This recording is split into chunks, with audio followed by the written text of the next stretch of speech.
Hailing from the Jersey Shore and raised as athletes, the Airey Bros have always shared a passion for physical culture, athletic performance, and human optimization, always striving to be the strongest versions of themselves, mentally, physically, spiritually, and emotionally. Along the way, they've met some pretty amazing humans and have had some pretty epic adventures. The intention of Airey Bros Radio is to showcase these amazing people and the impact that they've had on them, and to share tips, tricks, and hacks so that you can win each day, every day. You're listening to Airey Bros Radio. Be there or be square, because it's all killer, no filler. Is that we are all able to do our own research, and all you need to do is have the initiative, the self-responsibility to take it upon yourself and look at a claim made by Fox News or by the Last American Vagabond and look into it. Something is happening, whether a vaccine or anything else, because historically speaking, our government has done this to us almost every time. 239 times our government has admitted openly to experimenting on us unwittingly, both domestic and foreign. And the government doesn't care? I don't even know. I don't understand how we're here being called conspiracy theorists when I'm literally pointing to the FDA document about Pfizer. It's just, it shows you we are in a very dangerous situation right now where dogma is ruling the day. They're censoring us because we're reaching people. And that needs to show us that kind of a darker before the dawn kind of scenario, right? Obvious, undeniable research that's been done for a very long time around DARPA, about the military, different groups involved, HHS, the CDC, involved with discussing these exact topics. Does that ultimately translate to the Earth is flat? I don't think so. I think it's pretty obvious. But it means that there's something going on there that nobody wants to point at, right? So the point is that there's a lot of these kind of things happening today. So the point was, it opened up to this discussion where I realized that the cannabis was just a small part of a huge political agenda. I would love to see how many times we can even gather together when we've seen the government. I mean, even when they're directly taken to a question about something it's very clear they don't know, there's some kind of wishy-washy political answer about something that they give you a bunch of data points, and they never say, oh, I don't know that. I often cite you or Whitney or James Corbett, people like yourself, and I get a lot of backlash. That's funny. Perfect. And so I guess the best thing to start this off, to kick this off, is, with your elevator pitch or speech of in who are you? How did you get into this? Talk about American Vagabond, and we've come into this just because it allows us to interview people that we are experts in topics that we love. And since March 2020, now we've kind of dove into the alternative media and have been trying to use our platform to help people like yourself and other people that are being deplatformed or silenced, and get the word out, because I cite you guys, I source you guys, but like I said, people don't want to hear what I have to say. So I figure, well, why not just bring you to them so they can hear it right from you? Yeah, absolutely. I mean, long story about, how I got into this was just something I cared about, never planned for it to become this. I was really focused on cannabis law reform and stuff in the beginning. That was really all about, and it broadened out into just realizing there's a lot more going on. That's, the same issue where we're getting blatantly lied to by people in power all across the board about, for whether profit or control or whatever else is driving it. But this broadened out into something for me where you recognize it was a much bigger problem. And I think the way that the cannabis situation went forward, it really showed you more than anything that a lot can change when you see past the party lines, right? When you recognize that it's not about left or right, but the government and the people, and you realize that people are from all different states of all different political standings are basically just kind of going, you're wrong on cannabis policy, and it shows you that when we do cross those party lines, that we're able to change even against the federal government.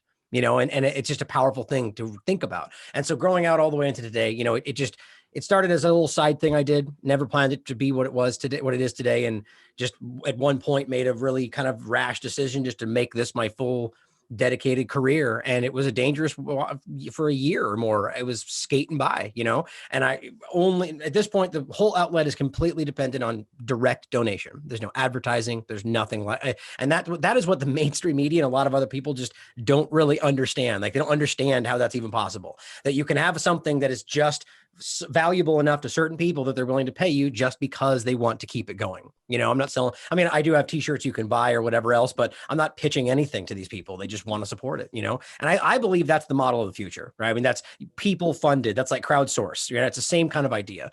Now, my concept for what I'm doing today, let's say bring it to COVID-19, is very contentious because I am having objective discussions about contentious points, which at what point were we not allowed to discuss contentious points? I mean, isn't that the whole point? Realize we're at a point now where the government is deciding what topics are off limits, which is just literally fundamentally contrary to free speech, to everything we think we believe in. It's just absurd. But I have conversations. Let me just take any one of the things we're talking about, masks, vaccines, whatever. And I look at scientific material.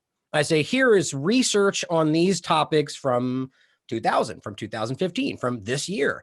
And guess what? They say something that contradicts the narrative. Isn't that interesting, right? I have my opinions, of course, but I'm showing scientific documentation. I'm showing statements and articles from mainstream media, from HHS, from the CDC that come to very different conclusions than what we're being sold as absolute certainty today. Now, how is that not allowed to be discussed? Their argument is that these things, true or not, are scaring people away from vaccines because we know, of course, vaccines are the end all be all most important thing. That's how they perceive it, right? But we have to realize that they're creating a world where they can arbitrarily deem something that important. Think of like the term national security for foreign policy, where just that's to catch all for anything they want to hide or cover up. It's happening with health now, where they're going, well, wait a minute, this whole conversation, even though you're talking about things that are valid, is now dangerous because even the truth leads to vaccine hesitancy. Right. And it's just a slippery slope like all the rest of it.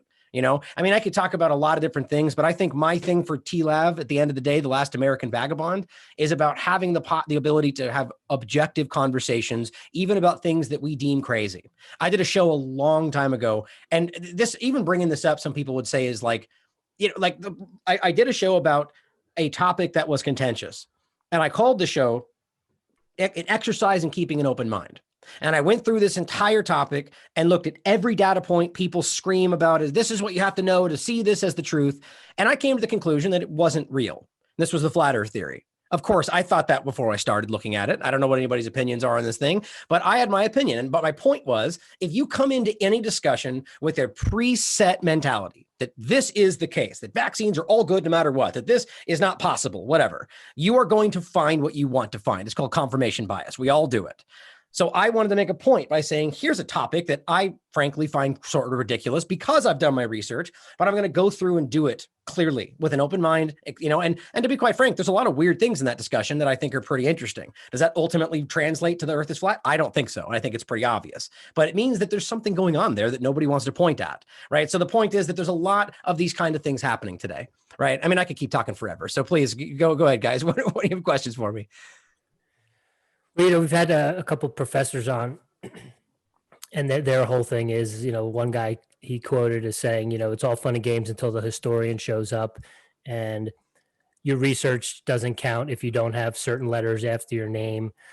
So in terms of your research, for the layperson that may be interested in doing their own research, how do you go about that? Are there specific things or places that you're looking, because I feel like until you go and find the information for yourself, you're going to continue to, live in that echo chamber or just unfortunately, fall victim to the mainstream narrative or the mainstream media projection. Yeah. Well, I mean, the idea of an echo, the world has been driven to echo chambers. I mean, we don't exist without that today within our political discussions, with our media spheres. We're all doing it. That's because it's been created, in my opinion. It's been socially engineered to drive people in their separate corners and keep these little, it's easy to engineer and manipulate. That doesn't mean that as an individual, you can't recognize that like you're talking about and say, okay, I realize that the people around us, the people that watch this content already agree with it. So what we owe ourselves to do, our due diligence, our integrity, is to go out of our way to find other information, even in the mainstream media. All right. So we need to continually, this is what I always talk about. Do your own research, come to your own conclusions. All right. Now, they want you to believe that we're not smart enough to do that, right? You don't know how to understand this stuff. Frankly, this stuff, that's a ridiculous fallacy. You can read, look, do I understand the ins and outs of all of the whether we're talking like legal documents, the legalese of all the different things, or in medical idea, the different terms and different, categories? No, not exactly. But that's why I reach out to experts and bring on these doctors and say, what do you think about this? Dr. Bhakti, Dr. Yeadon, Dr. Mikovits, Dr. Butara, any of these people that they've already tried to disparage. Now, there's plenty of things you could say about those people. I don't agree with everything they have to say, but they're doctors. They're PhDs. They're literally experts by the very definition of the word. Maybe they're not right about everything all the time. I don't think anybody, look at the mainstream media, look at these other doctors that have already been wrong about their estimations of where we would be by now, and so on, right? The point is that you out there have the ability to show discernment and be intelligent enough to ask questions that you don't understand, not to just blindly take at face value what they tell you the answers are. Right? There's a big difference there. And, you can reach to the mainstream media and they'll tell you this thing is safe no matter what. Then you can go out and find somebody who literally worked with that company who is also a doctor. It tells you that they're not. Or you can reach out to a PhD whose entire study, his entire lifetime has been about immunology and virology and tell you, well, that's not true. So at what point do you stop and go, which one's more valid? Right? The research is there. These guys have their credentials. Now, if they're wrong, show me why they're wrong. Don't just say, oh, that's fake news. Right? That guy's a conspiracy theorist, so we can just ignore what he's ever said his entire life, despite all the things. Like, here's the interesting paradox. If that guy then tomorrow came out and was like, oops, I'm completely wrong. Everything they said was right. Oh, well, suddenly now he's a good standing doctor again. Right? That we've already seen that actually happen in this process. There's been people that have shifted what they've said, and now they're welcomed right back into the sphere. How do we not see that for what it is? So to circle back completely, the point is that we are all able to do our own research, and all you need to do is have the initiative. The self-responsibility to take it upon yourself and look at a claim made by Fox News or by the Last American Vagabond and look into it, right? It's not something you easily I've been researching for a long time. So you learn things, you get better at it. But the point is you need to take the initiative, take a topic, vaccines, and look into it. Research the concept. Don't just look for mainstream articles. Find somebody who is saying the opposite thing. Then look at what they have to say. Look at their source material. Compare them both. Which one has more source material? Which one's more accurate based on that source material? Which one is simply looking at the other side and saying, those guys are crazy maniacs. Don't listen to them. We know everything. We're right. That's what the mainstream media does every day, right? It's all about discernment. And you know what? The most important thing, sometimes you don't find an answer, and that's okay. You know what I mean? Like right now, it's all about like, this is the truth. Here's the answer. Everything else is fake news. And if you don't have an answer, well, you're just part of the problem because you don't know. And that's a dangerous fallacy. And speaking of not having the answer, do you think that is pretty much what's going on right now in our current climate? Is everyone's pointing fingers here and there, and no one really has a direct answer, and you don't know who to believe or what's telling you the right thing? Yeah, I mean, essentially, I mean, if the media it's when's the last time you heard anybody in the media, anybody in the government ever even say, I don't know? I would love to see how many times we can even gather together when we've seen the government. I mean, even when they're directly taken to a question about something it's very clear they don't know, there's some kind of wishy-washy political answer about something that they give you a bunch of data points. And they never say, oh, I don't know that. We'll get back to you. Unless it's somebody like Jen Psaki, who's basically refusing to answer for an obvious reason. And they're only saying that so they don't have to answer at all. And they just move away from the question entirely. But government stuff, we don't hear that. They don't say that. And right now, we don't know a lot of things about this because it's still being studied. And that's not a secret. But the fact that we even say that, or I say this is an unapproved vaccine and everybody goes, that's fake news. It's incredible to watch in real time how you can look at the FDA, who just reiterated as of this, like the end of April, that if you give this vaccine, you are required to inform these people that this thing is an unapproved vaccine that's only authorized for emergency use. Now, you can ask, I mean, probably anybody who's taken this vaccine right now on Twitter. They'll tell you, of course it's approved. Of course it is. So what that shows you is that these people are not doing their job. Now, are they not being told to do that job, which is huge? Or are they choosing to not say this because they think it creates vaccine hesitancy? However you spin this, they're choosing to not do what Pfizer said in bold letters, 100% every time must happen because informed consent. Right. So now we're ignoring our own things that we say are absolutes because, well, that truth leads to things that we don't like. Well, so at what point is the truth the problem? Right. In their eyes right now. It's not about safety. It's not about information. It's about narrative and continuing what they want to achieve, even if they believe it's for some foggy greater good. Our choice is being removed from us every day. They're telling us that we don't get to decide anymore. You can't go to the bar, get on the bus, fly anywhere without having a proof of something that you literally can't mandate. It's illegal right now. There's no way you could argue otherwise. Right as of this moment, it is an experimental, unapproved vaccine. The NIH called it an experimental vaccine in January of this year. It's interesting you say that about them not letting people know that it's still experimental, because at my college in the Q&A, because they're mandating the Q&A, it says, well, it's going to be legal. It's going to get passed. So that's incredible. Because by the time school starts, it's going to get passed. Okay, so how about this? How about when the cop pulls you over for smoking a joint, you say, well, it's going to be legal. Don't bother me. It's already in the works, right? They're all talking about it. It's crazy how they use these ridiculous, that guy would laugh in your face if you said that about anything other than vaccines. He'd be like, well, that doesn't mean anything. It's not now. There's the law, right? Well, they don't care because vaccines are good no matter what. This is the dogma that's being spread right now. It's not science. And you can look at this right here, guys. This is January 12th of 2021. Do you realize how long this discussion has been argued? I mean, from the middle of the whole time this even vaccine was being discussed, they pushed back against the experimental discussion. This is an experimental vaccine that they're claiming is highly effective, which translates to what they claim is 94% in reducing symptoms, which means literally nothing because they haven't proved this in any reasonable way. And the fact is that I don't even know how that means anything if you can still spread it and still catch it and so on. But understand, they're talking about the Moderna vaccine. That's what that is.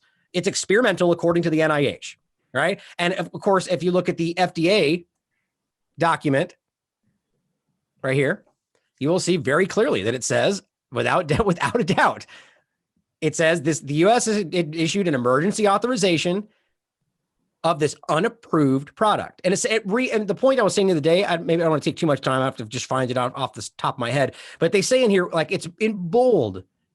This is one of them, but they're very clearly saying that you basically have to make sure they know about the fact sheet. You have to make sure they know that it's an unapproved vaccine. They're not doing any of this stuff, but there was a bigger, right here, mandatory requirement. This wasn't here on the first iteration. They included this after the fact, and they're making sure, again, look, and they're saying this twice. They say it right here, then they reiterate it under bold. You have to tell them that this is an unapproved vaccine.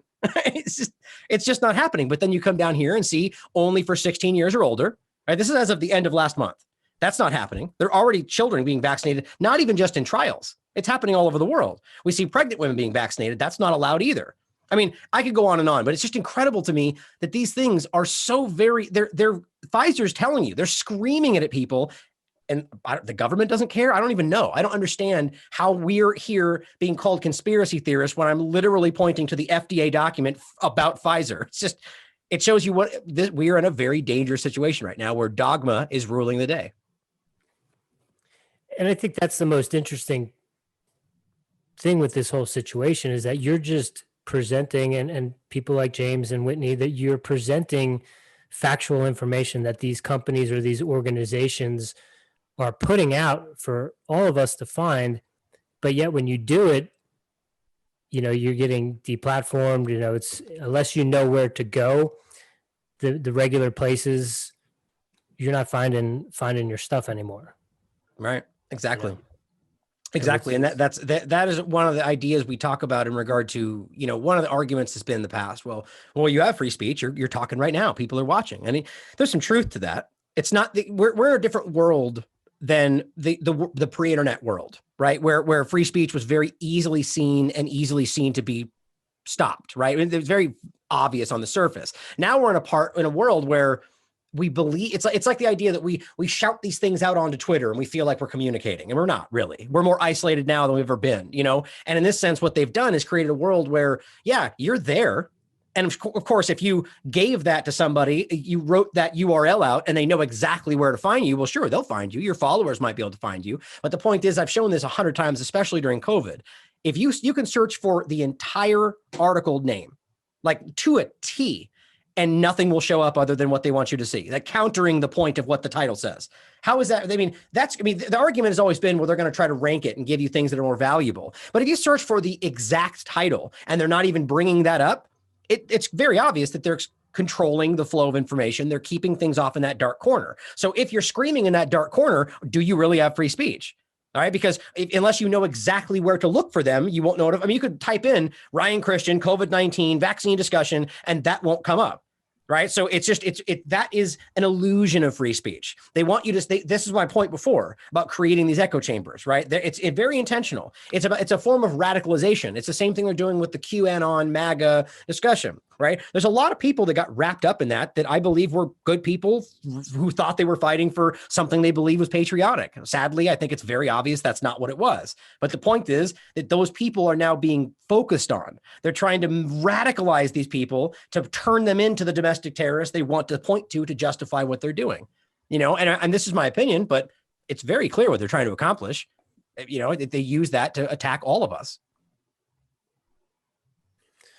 So I am absolutely terrified and am constantly thinking about just packing my bag and going into the woods. And my brother over there in Jerry Seinfeld's apartment keeps telling me I need to just worry about the 2 feet in front of my face. Is there some way to have a happy medium? I think I'm justified in thinking that the worst of the worst. I try not to be black pill, but I flew 2 weeks ago and it was not a pleasant experience. Yeah. No, thank you. I'm 5'4", 127 pounds on a good day. So when I try to go into a store without a mask on because of my stature, I get bombarded, and it's almost like I'd rather just not deal with it, because I know some people are like, I haven't worn a mask. I go into stores all the time. I'm like, I've tried that at least a dozen times, and I've got people like attacking me. I've got women cursing at me. Yeah. So where are we at? What is the state? What do you think? Do you have hope? Yeah. Well, first on that, I have not worn a mask a single time since the very, very, very beginning. And I forget what that one purpose was, but it definitely depends on where you are, right? I live in a place where the people here are very quick to be. I mean, it's a place where people are, inherently hesitant about the government every way anyway, right? So you might be in a place where that's not the case. So it's not, I get it. Trust me, it's difficult in a place like that, like California, where, my brother still lives there, and it's madness right now. I mean, people are, they feel, and it's not, they have been told by the media that they almost have a right to violently act out against you because you're risking everyone's lives, right? That's what they're arguably, saying. But to your question about I would say do them both. Move out in the middle of nowhere and still maintain your show, right? I mean, it's like my point in this is that it's not wrong. I mean, look, everybody who's been screaming about, I always say that I don't necessarily mean it to mean like in a negative way, but, talking loudly, telling everybody about being prepared, go get your food supply, make sure you've got fresh water. Well, they certainly proved to be correct, right? I mean, right now, the moment COVID started, people buying toilet paper like a bunch of morons. Like these people are in their houses going, well, I've been good since 10 years ago. I'm not rushing anywhere. I've got enough in there for a year. And so these people have whether you ever thought it was crazy or not, I think making that look crazy was part of an agenda personally. That's my conspiratorial mind. But being prepared, how could you ever argue that that's something that's crazy, right? So I would say it's always a smart thing to do what you're talking about, but to the extent of like moving off the grid, man, I want to do that anyway. I've wanted to be like that since before this all started. But the problem is this is much more difficult to achieve when you're out in the middle of nowhere, So it's kind of a balance. But I say you try to achieve both. You find a place that you like that's off the beaten path, so you can protect yourself, a place that's conducive to still caring about the Constitution, and then still do your show. I have a little bit of that balance, but my family is hard. I have to be here for my family. I have convalescing grandparents and so on that we're doing at the house because of everything that's going on.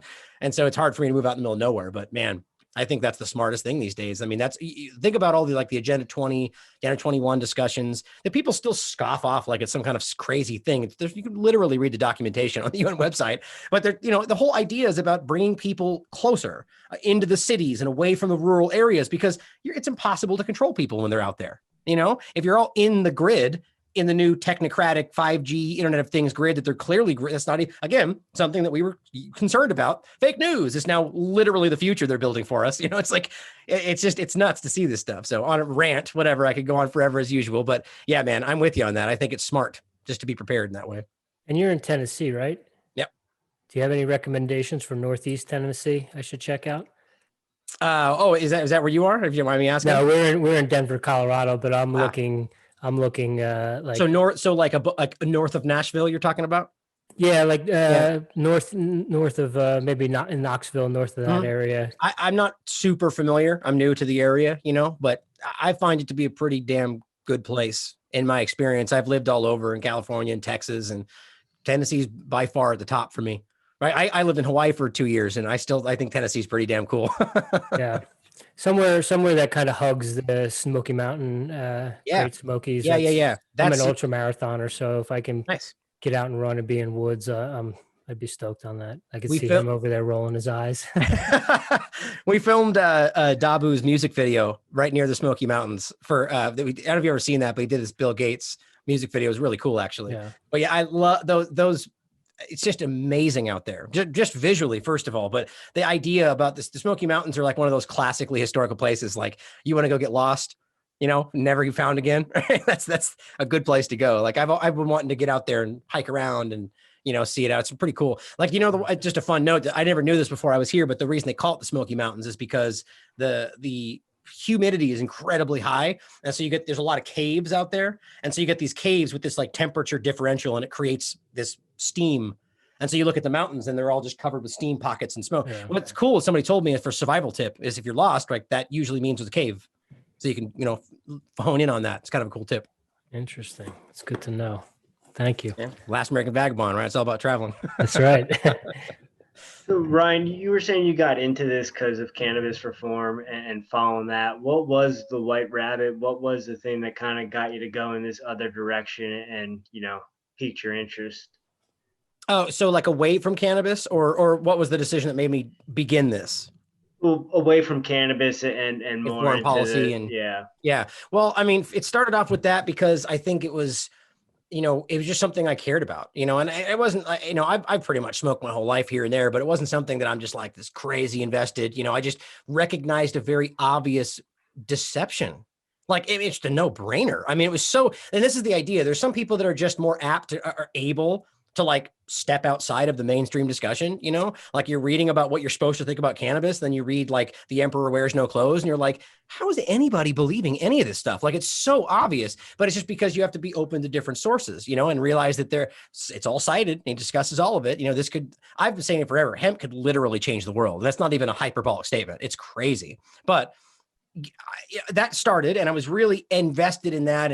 And then you start to realize it's not just about cannabis. Like, why did they make cannabis illegal? Right. Okay. So this gets into the really interesting discussion that it opened up for me, the medical aspect. And this is where one of the things that really pulled me into, I've been a huge fan of James Corbett my whole life. And he did an amazing documentary with 2 parts called Why and How Big Oil Conquered the World. And it's really interesting how they overlap. And you realize that, okay, so why did they make this illegal? Well, there's a lot of avenues you could go into, like the Hearst family and their timber industry, and recognizing that hemp there's a man that right now should be one of the most famous people remembered as one of the most famous people alive, or that has lived, because he created a way, like the machine that turns paper pulp into paper, but a way to turn hemp pulp into hemp paper. And it was amazing. It was better paper, better quality, less chemicals used. I mean, for every other reason, it was the greatest invention in a long time. And they hit it. They covered it up, right? We don't want that, because our timber industry is then going to suffer, because you can grow just an acre of hemp, and I forget the trade-off. It's like 1,000 acres of trees. So it's like, that's going to hurt our bottom line. So what they did is they associated the incoming Mexican scourge, as they tried to frame it, and their marijuana they smoked, connecting it with the idea of hemp.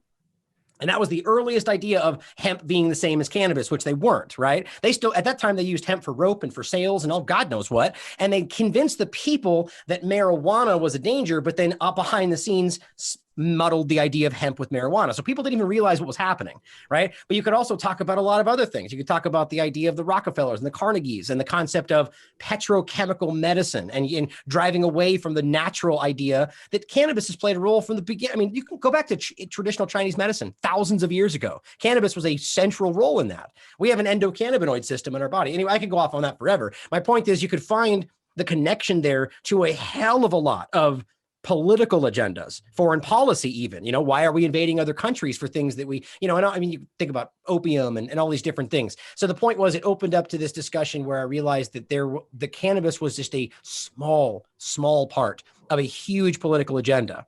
And I just started looking in further, and over the last however many years, 10 plus years, it's just broadened out. And after a while, I brought on other people, and we have Whitney Webb writing for us, Airey Bros, Robert Inlakesh. We got Taylor Hudak now doing some amazing interviews.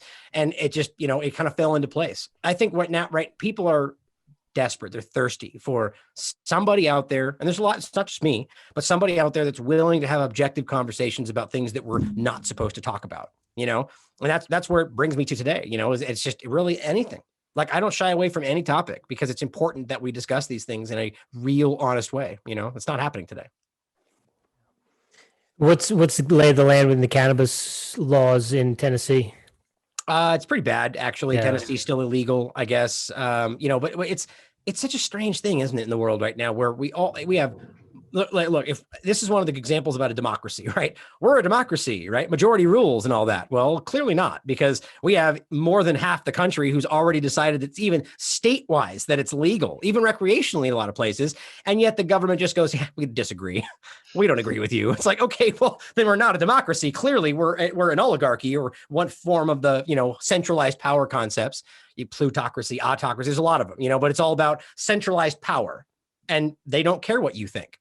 Clearly, so I think right now Tennessee is changing. I know there's discussions being had. I know there was another state that just passed another law. It's slowly changing, but we need to recognize that they don't care what we think. They just don't. All they're doing is dragging their feet until they can get a stranglehold on the market, so they can control it, they can profit from it, they can regulate it. You know what I mean? And then eventually worm in all of their nonsensical BS and make pills out of it and make it into some kind of genetically modified organism, which is what they've already done. Canada's been doing that for a long time now. Genetically modified, I think Prairie Inc. systems or something like that. I wrote about that 5 years ago.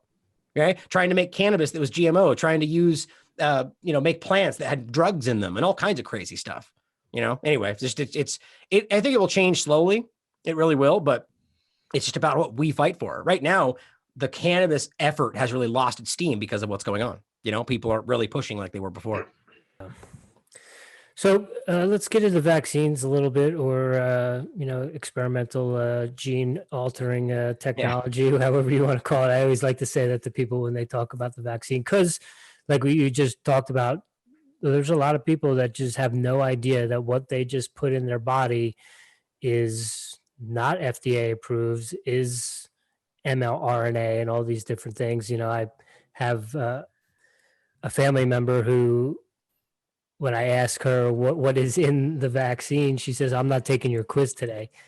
And I'm like, I'm not asking you I'm not giving you a quiz. Like for at least 15 years now, you've given me shit for smoking a plant and telling me how horrible it is.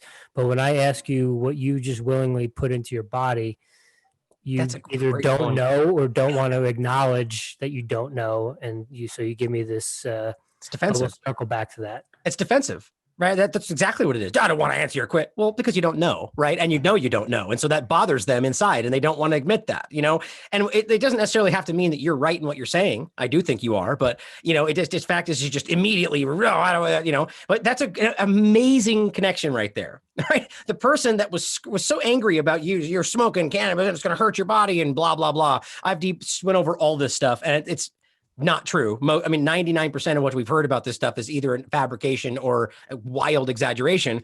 But then this person will then go inject something in their body without even knowing what's in it. How do you even rectify those two things? It's incredible. And that's happening constantly right now. People are, like I make the analogy about it's not just Democrats or liberals, because the two-party illusion in my mind is an obvious thing, but doesn't mean that people don't believe that they are that. Right. It just means the illusion, the construct is not real, in my opinion. But it's I would say more on the liberal on the Democrat side, I guess. But people that are very, very adamant about the green movement, about the environment, about climate change, and are currently the people that are by and large using 30 masks a day and 14 pairs of gloves, right? Throwing it in the street, leaving it on the ground. And people in June of 2020, multiple groups were talking, and this is in the middle of 2020, saying, we are in a catastrophic problem now. back in June of 2020, that our gloves and everything we're doing are creating a catastrophic problem for the environment. Like animals getting caught in it, mountains of gloves and bags and all this stuff that are polluted. These are the people that used to scream that we weren't helping the planet, that we're all going to ruin the planet. And now because they are scared, they don't care anymore.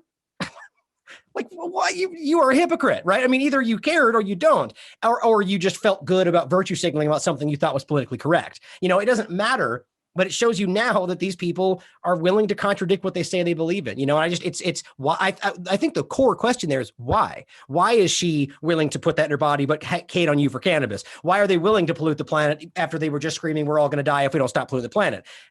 You know, it's a good question. Maybe it's because of social engineering. Maybe because I think a lot of it, whether it's climate change or cannabis or whatever, boils down to what they believe is socially acceptable.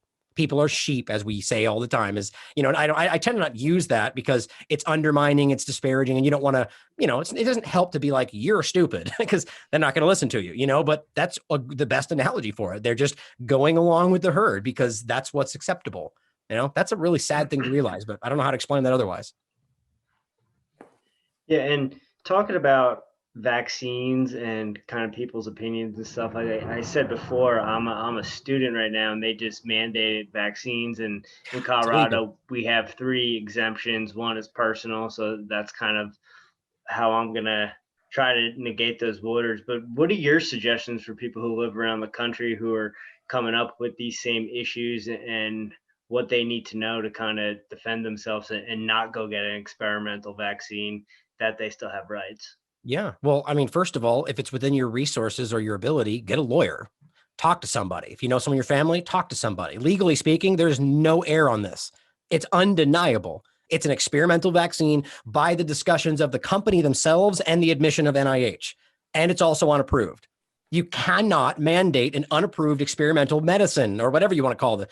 I don't feel it's a medicine, but that's what they would call it. But it doesn't matter. A product, a medicine, a vaccine, if it's unapproved and experimental, you literally cannot mandate it. It's very clear. It's airtight.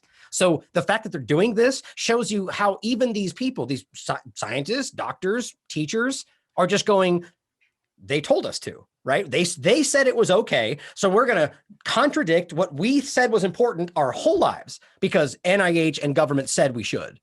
It just shows you what passive followers these people are, you know, and you're contradicting what you have previously stood by, you know, it's incredible. But I say you get the documents, you know, I'll send you both of these if you want, the ones we just showed. I'll show you the FDA document and the NIH. And the reality is that even the companies themselves call this an investigational medicine. That's just a way to sidestep the reality. That's also why you see all these governments and media trying to conflate the terms and calling it's approved for emergency use. That's a lie. You can look this up all you want. There is 0 examples of anything other than approved or authorized for emergency use. An EUA or approval, period. And there's no middle ground there. And yet somehow, only since COVID Clown World started, these people are now washing the terms together. All of them. And somebody just sent me this. I'll talk about it in my next show. There is actually a guide that was put out, I think, by the UK government that says, do say, don't say. And what do you know? On the don't say side, it says emergency use authorization. Now, why would you not call it what we know it is? Seems pretty deceptive to me. Yeah, it's wild times. And it definitely seems like there are far better places to be living right now in the United States as opposed to, you know, here in Colorado. California seems like it's pretty awful. We both have lived in Southern California for multiple years. It's a beautiful place, right? Absolutely. Politically speaking, it's just off the rails. Actually, if I could say, I wanted to add more to that, and I thought about it. You see, you guys are probably already aware. I have a tendency to trail off with where my mind goes. It's how I do the show, so it gets hard not to do it. But other than getting a lawyer, I mean, which is obviously not something that most people can do, it's important just to know what you're talking about. Arm yourself with the documentation, have the links on your phone, print them out, right? And when somebody confronts you, including a teacher or somebody, be like, just ask them the question. I actually, and this is another point to say, is I think the best way to reach somebody, especially when they don't agree with you, and especially when they've been primed to aggressively, reflexively dismiss anything that they've already deemed conspiracy theory, is act like you're on their side. Say, oh, okay. So when they ask about the vaccine, be like, oh yeah, that's definitely important. We need to get that. But let me ask you something. Here's 2 documents somebody just sent me. This says it's experimental. It's NIH. This one says that it's unapproved. It's the FDA. So I definitely think we need to get this, but isn't that illegal since these two things are the case? And see what they have to say. They'll probably disagree somehow, but then you could, because you've already done your due diligence, pull up the law that says, well, no, it says right here, that's illegal if it's both of those things or one of those things. So what do you say? Right? They won't have an answer for you. They'll probably get irritated with you and be like, I think you're actually an anti-vaxxer, right? What does that even mean? We were on the same page a second ago, right? It's clear that it's about it's not information or science. It's about the narrative and convincing yourself that that is the science, And I think what we need to do is just arm yourself with intelligence, with information, and I don't know how anybody else would respond, but if I was put in a position where I had to do this thing, even though I know it's illegal and they don't care, for me, I would sacrifice most anything to not do that. But I know people have school and they have things that are important to them. But I just cannot stress how alarmingly dangerous I do personally think that these things are, because whether you believe it's nefarious or because there's a lack of due diligence or lack of care to do due diligence. Here's another one, another great one. Some people, it suddenly is making the rounds again. But I've been trying to get people to recognize these two things from the beginning of all this, is that Pfizer specifically. Do you happen to know which one they're talking about? At your school? No. Here it's just Pfizer, because this is clearly the most important one.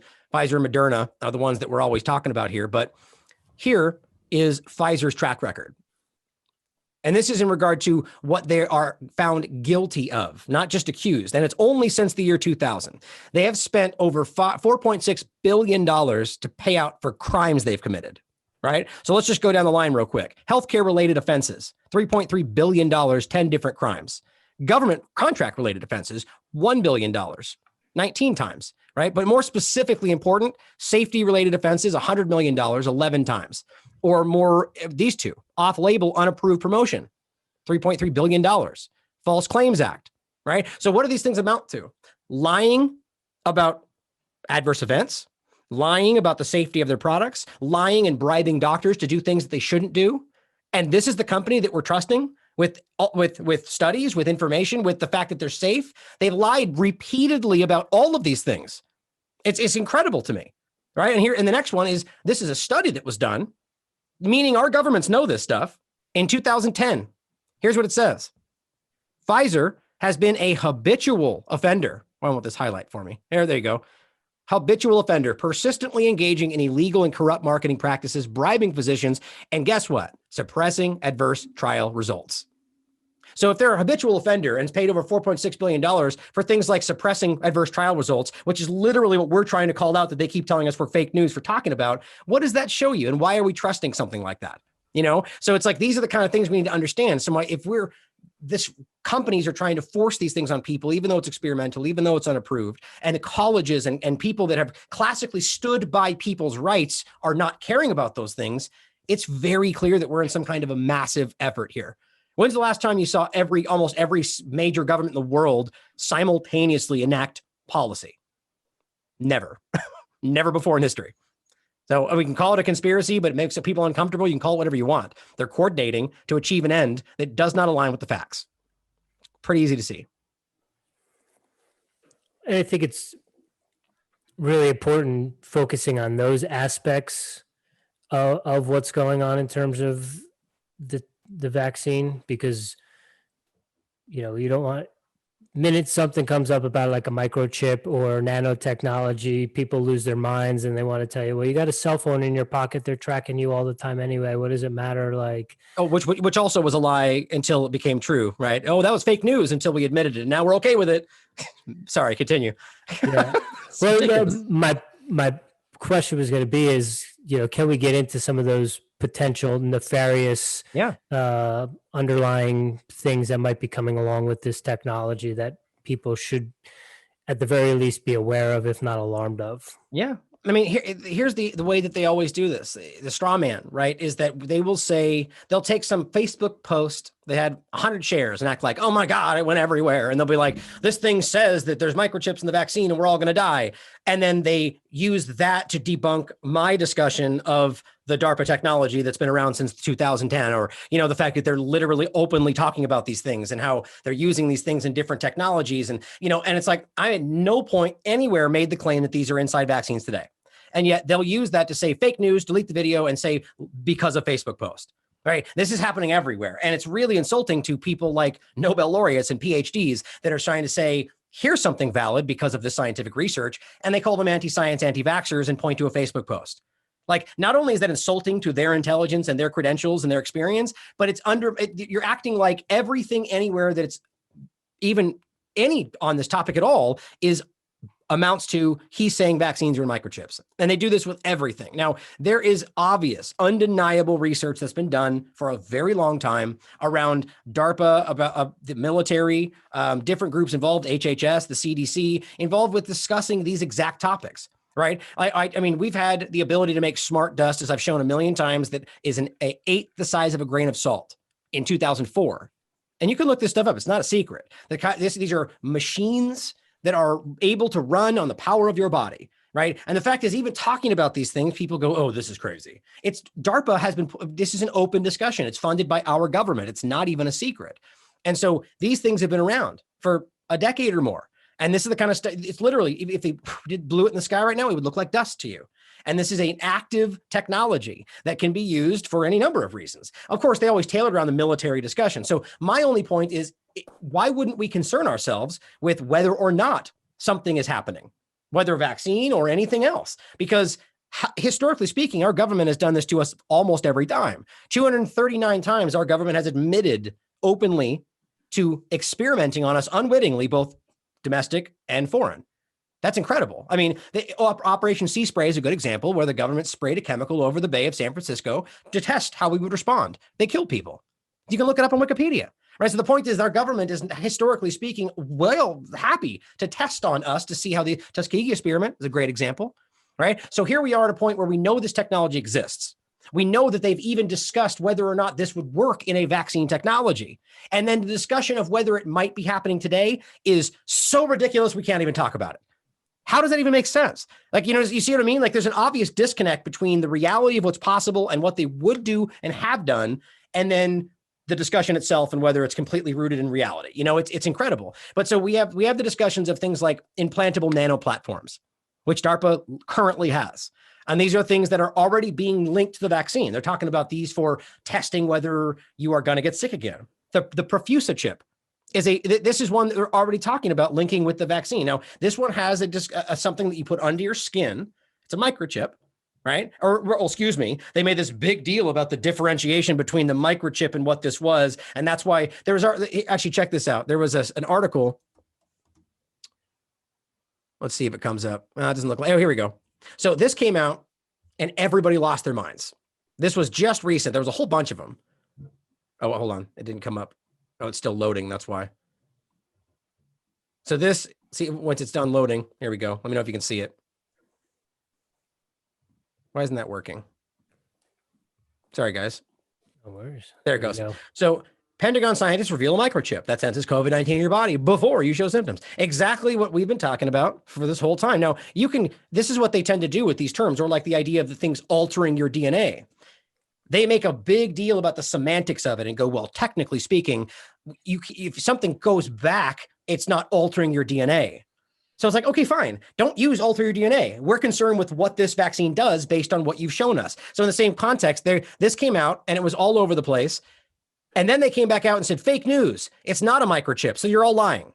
But then when you dig into how they describe it, all they're taking issue with is the definition of a microchip. They're implanting something in your skin that can sense COVID-19, that can send transmissions out of your body.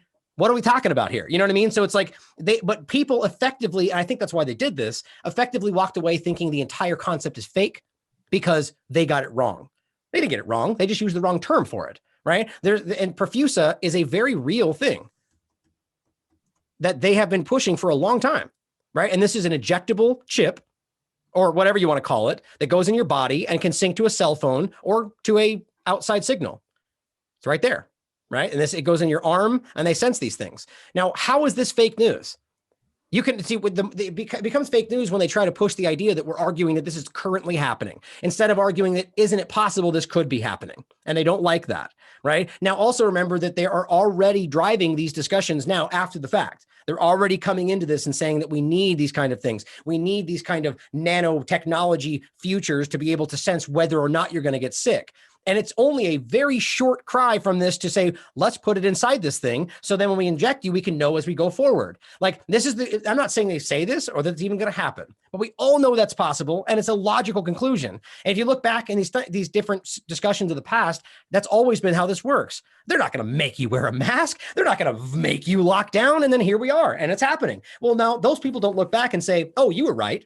They go, well, but they explained it. Here's why they're doing it now. You're still fake news. It's like, well, we didn't qualify why they would do it. We just said they would do it. So we're at a point now where they're acting like this is ridiculous.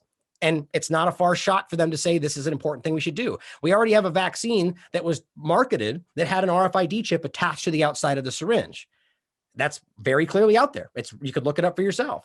It didn't go into your body, but it tracked where you got it. It tracked who you were, it tracked your biometrics, it tracked everything and went back to a central database. That sounds exactly like what we're concerned about, doesn't it? Whether or not it's on the inside. So anyway, on and on and on. I mean, this is just one. There's so many things to get into and around this. Whitney Webb's research on TLAV has been huge on this, talking about this from the day one of this pandemic, that this stuff has been real. And that DARPA, one of her articles is that this brought out the darkest of DARPA, right? At the beginning of this pandemic, all of their really creepy back projects came rushing forward.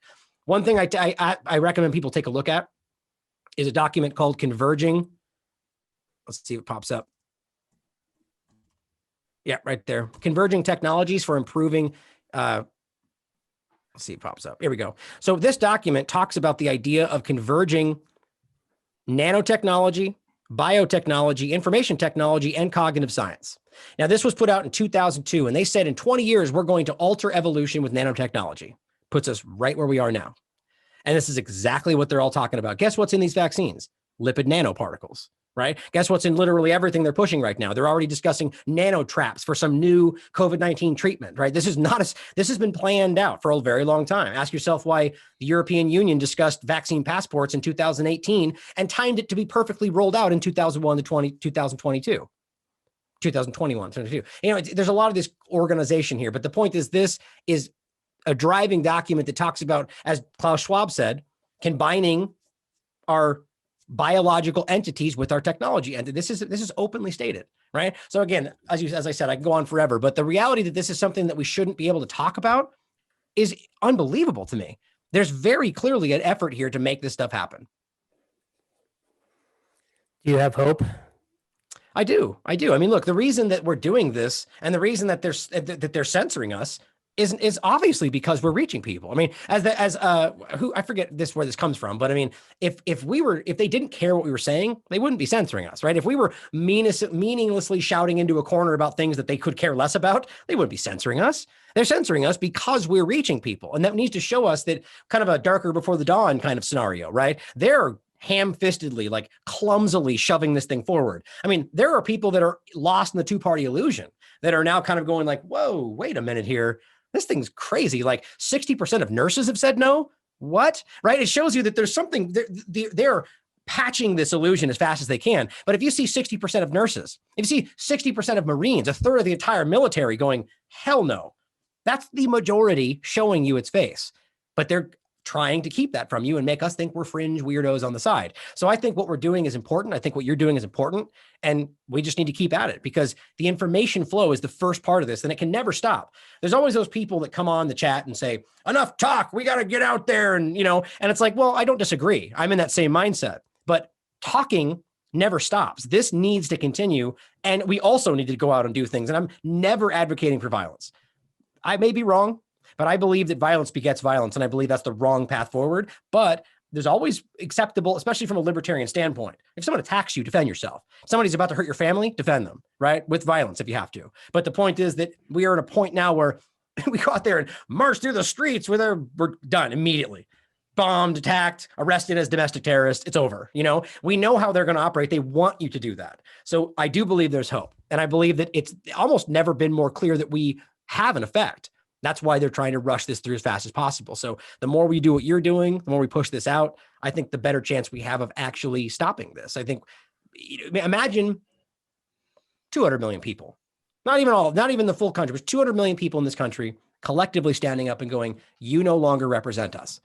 I don't know what that would do. but I know it would do something. The world would see that, and people would go, okay, wait a minute. Like, this government doesn't have the representation of its own people. Why do they have the right to stand up and tell other people how to conduct their affairs? You know what I mean? And I think that's where it begins. And I'm not saying I have all the answers, but I know we have to do something, and I'll leave it to people out there to come up with ideas and start their groups and, and think for themselves. I mean, we have to push back. There's no question. Do you think we can ever get a libertarian candidate into the White House, or do we even want that? No, I mean, I think that the entire system is broken. Yeah. To answer directly, no, I don't think so. I think unless that's what they want to happen. I'm of the belief at this point, and I don't know why this is even a hard conversation to have based on all that we've seen verbatim, not even just this last election, all of them. Our vote does not make a difference in this process. It's obvious. And this has been a no-brainer thing. Princeton did an entire study on this. Princeton, of all places, did a whole study that showed you very clearly we do not live in a democracy. They showed you that the only thing that drives policy is lobbyists. They don't work for us. They pay the politicians. So that means the politicians are doing what they want and what the lobbyists want, not what their people want, right? And so whether or not your vote actually makes something happen, which I don't think it does, I think it's very clear that this mechanism has been put in place to cheat and lie us out of whatever we think we're doing.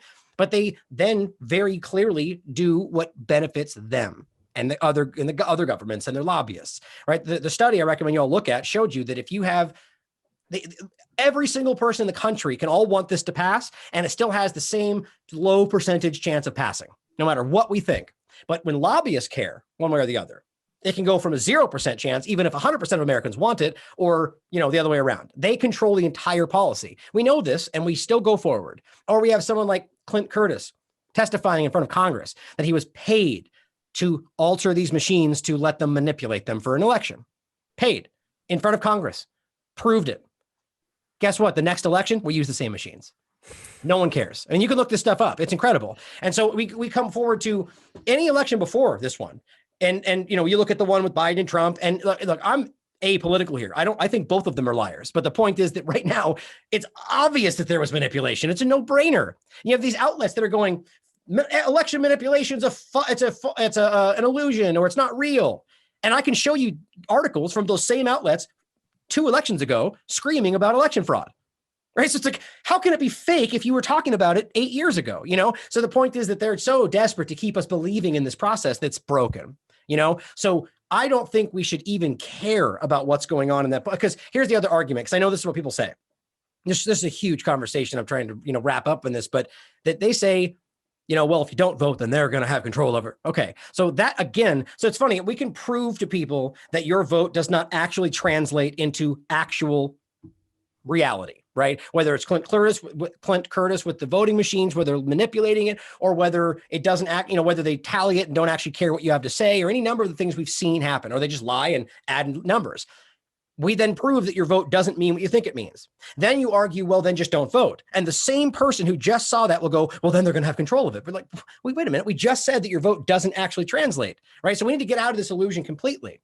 I'm not saying that we don't need something like this. In a real representative government, actual engagement from its populace is paramount. But if we have people that broke the system, and all we have is a lever that's being pulled that doesn't do anything, and we all pretend we walk away thinking we played our role in democracy, that it's exactly what they want. They just go ahead and do what they're going to do anyway. So what we need to remember, and this is the important part, abstention is not voting. They want you to believe that abstaining from a vote out of protest or out of any number of other reasons is not valid. That goes back to the founding fathers. You have the vote, you have a chance to vote, and you have an opportunity to abstain. It's a valid vote. Abstaining is a valid vote. So they don't want you to believe that you can choose to say, no, I don't agree with this entire process, because that I think would change a lot, right? So there's a great article called the Forgotten Power of Abstention, right? Recognizing sort of something like jury nullification, where we forget that we as the people have the power to, whether or not the judge agrees, throw the case out because we don't think the law applies. They don't want us to remember that we have that power. That's why people who protest for jury nullification get completely arrested and put away, because they don't want us to see that that's a possibility. Same thing here, right? We need to recognize that we do have that power. They just don't want us to see it. And I don't know what the change would be, right? Imagine, again, 300 million people don't vote. They say, we know this process is broken. Our votes don't actually translate. And even they do, you guys don't care what we say. So we abstain out of protest. They'd probably lie about it like any good dictatorship does. They'd manipulate the numbers and they'd say, here's what we did. We won, just like they did last time. But it's a start. It's a process, It's something that we have to continue going forward. I don't have all the answers, and I don't think anybody really does. Right. Yeah. Well, Ryan, we really appreciate your time. We have forced questions or just random questions we ask all our guests. We call them rapid fire, not necessarily rapid answers, but they're pretty standard. Yeah. Awesome. Are you a coffee drinker? Oh yeah, big time. Big time. I mean, I'm trying to wean it a little less these days just because I feel like it's upsetting my stomach, but it's necessary. Caffeine is important. How do you brew it? How do you take it? French press. And then, these days, again, I'm trying to get off of anything sweet for the most part, but minimal, maybe a little bit of cream, something, a little bit of sugar. Right on. Do you have a particular blend that you go with? Coffee wise? Like light roast, dark roast? Darker usually. Yeah. I think I use Ely coffee for espresso roast. That's my favorite. Cool. Awesome. Ryan, do you have a daily ritual or daily practice? The daily wrap up. No, I mean, I don't think I do necessarily. Like, I'm sure we all do. Brushing your teeth, we all have some of those things, but I think, I try to walk every day. I try to go outside every day as much as possible, ground yourself, take your shoes off and connect with the earth. I don't know. I think mostly more than anything, my routine these days is just to dig in and find as much information as possible. I mean, it's crazy. Easily half the time there's entire things I research that never even make the show and never do. Like I'll spend half a day on this big thing and diving through the research material and highlighting all this stuff. And then it just like doesn't, for some reason, it's just, it's not as important or whatever. And, but it's still there. It's important just to understand these things for sure. Do you ever sleep? Yeah, I do. I've always had problems sleeping since I was younger. Yeah. I do. I've multiple doctors tell me I have insomnia, but like what I've come to understand about insomnia is it's not necessarily like an illness. Half the time it's mental, like you just can't sleep because your mind's running. I tend to not as much these days, and cannabis definitely helps, but I basically, you'll sit down after the day and you just are thinking about, what's going on tomorrow. And I have interviews or about that topic or what did I miss today? Or, you know what I mean? And your mind just starts running. Next thing you know, you're sitting there just going like this, like you're just like thinking really hard and you're like, why can't I sleep? And that happens to me a lot, yeah. But I deal with it. I've been doing it my whole life, Go ahead, Jim. What are you listening to right now, music wise, podcast wise? You reading anything? I know you got a lot of research going on. Any audiobooks, anything like that? Yeah. Reading is something that I read constantly, but it's all research these days. It's like I love reading. I just don't feel like I get up, open the computer and I'm at it. Like right out of the gate. But yeah, I have guilty pleasures of things. Like I love good fantasy stuff. I actually never did because I used to be more, fiction kind of based or nonfiction based, kind of like history stuff. And then one of my friends a long time ago, I think we were in, was it junior high or high school? I forget the time. I'd be able to figure that out afterward of looking at the dates when they came out. But the Game of Thrones books, before it was ever a show, I read the first one and God darn it. For anybody out there, like whether or not you're into fantasy, the show does it. It's a great show, but it does it no justice. Like if you are a reader, I highly recommend the first book of the Game of Thrones series. It will blow you away. It is one of the best written books I think I've ever read. It's only because of the way that it does it. It writes from character perspectives instead of chapters. It's like each chapter is the person, right? And so you're reading it through this person's perspective. And the next chapter can be like the same scene again, but from their perspective. It's just crazy. It's really well written too. But that got me onto that discussion that field of books. And so I read like the Shannara series. I think they're also really well done. It's more of a get your mind away from anything that's going on in the world, But I also do like all books behind me are ones that I appreciate. Confederacy of Dunces is one that I've used their name for my Twitter handle. There's some good books out there, but these days, getting to other questions, I would say that I'm trying to remember exactly what it was. So, music. Music wise, I don't follow as much as I used to. I did a lot more when I was really active in the radio station I started, but it's not really even up and it's running, but it's not really used right now. WKUP, like Wake Up is what it's called. But these days, I think I just listen more so to whatever kind of comes across my path from random individual people, or, you know what I mean? Like, or old music that I've already had. So I think right now more so like the classic that I listen to, like Bob Marley or Ben Harper, or what's someone I listen to pretty frequently.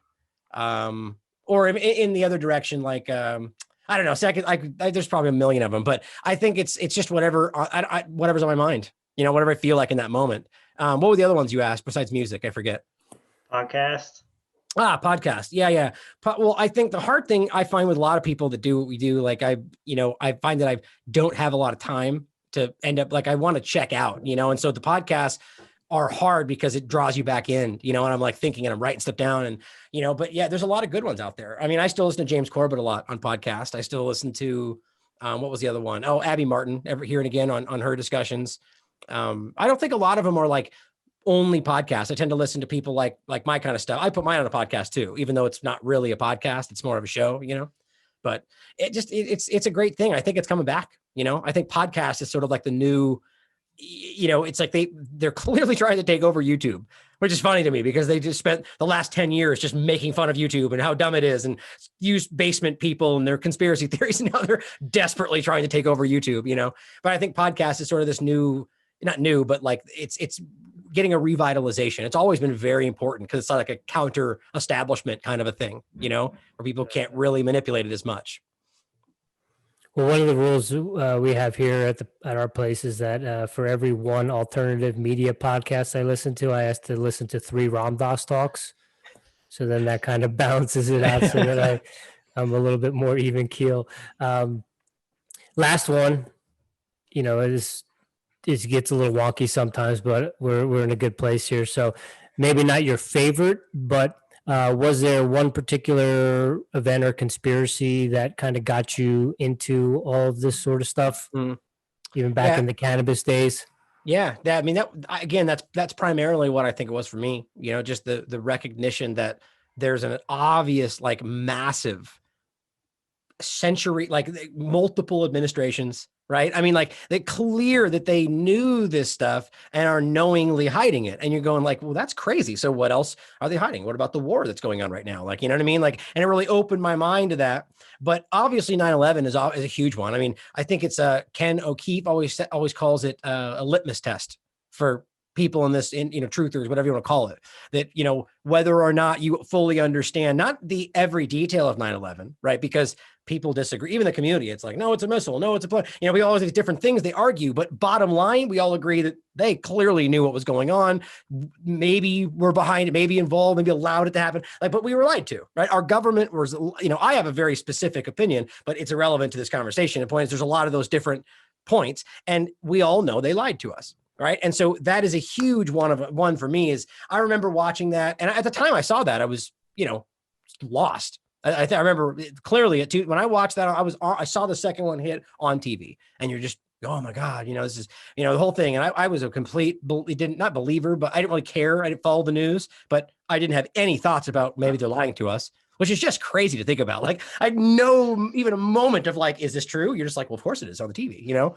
That's crazy. That's obviously engineered. But so there's a moment you start getting into it, you start watching it. And the first thing I noticed was the difference where you're, okay, here's CNN, facts, right? This is the facts. This is what's going on, truth, no matter what. Then you look at Fox, same topic, but they're saying something else.